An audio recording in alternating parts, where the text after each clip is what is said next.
welcome back to Cheap and Green. I was just at the dollar store and I had this awesome coup. They are selling LED light bulbs with coupons, and I was able to get this LED light bulb for just over $2. So I thought it would be a good opportunity for me to talk about all the different kinds of light bulbs and the options and the pros and cons.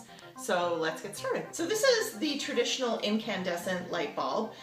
There's a filament inside, and when electricity goes in, the filament lights up and that creates our light. But the thing we usually don't think about is that these are horribly inefficient. In actual fact, they are much more efficient at producing heat than they are at light, and about 90% of the energy that goes in actually produces heat, and only 10% is left over to produce light. You may remember the old easy bake ovens, right? They were powered by an incandescent light bulb. That's what they used to bake the little cakes. So incandescent bulbs are what we're used to, but they do have some hazards. Of course, one of them is they use more electricity than they produce light, so they're not very efficient. They also get very, very hot, which means little fingers can get burned by touching them. Fabric, like maybe on a lampshade that's tipped, or a curtain that accidentally gets thrown against a lamp. Fabric can ignite eventually against a lit bulb. And they actually do produce heat, so if you've got a couple of lights on in your home and it's a hot summer day, you're actually going to be increasing the heat just by using those particular light bulbs. This is the next generation. These are compact fluorescents, just like those long fluorescent tubes that we see in lots of institutions, hospitals, and in schools and so forth. These are just spiraled fluorescent light bulbs. These are a lot more efficient. They don't get quite as hot, but they've got some drawbacks. They often contain mercury. So if you break one of these light bulbs, you have to open doors and windows because it will release mercury into your home, which is not a good thing to breathe. That also makes them toxic for throwing in landfills, so they need to be disposed of responsibly.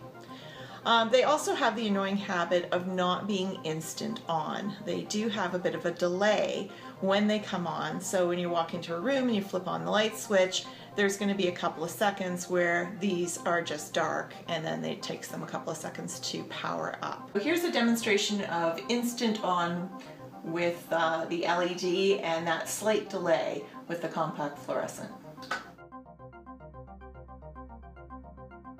So this is the incandescent bulb. This one is 60 watts, so that's how much of your electricity that you're paying for this light bulb uses.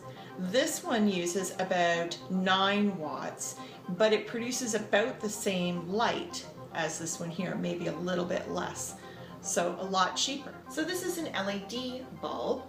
It looks more like our traditional incandescent. So it fits into lamps a little bit more easily than the kind of swirly compact fluorescent.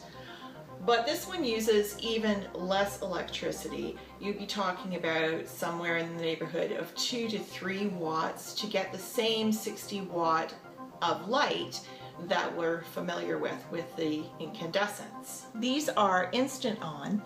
And the other thing is they do not get hot. We know from the Christmas lights that you can have this on all day, all night, and still put your hand on it. You're never going to burn your fingers. It just doesn't get warm. It's very, very efficient. It also lasts a ridiculous amount of time. So in comparison to an incandescent, which you might replace for a high-use light maybe every 2 or 3 months, this one you'd be looking at years and years and years. You buy one bulb, you stick it in your lamp, you're never going to have to replace it. So even if you decide they're a little bit too pricey for you, although $2 is a pretty good deal, these are excellent for really hard to reach light fixtures. Like maybe you've got a hall light that requires a ladder.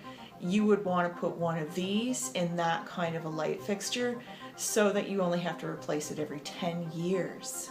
So it can be a little financially daunting to think about replacing every single light bulb in your house at once.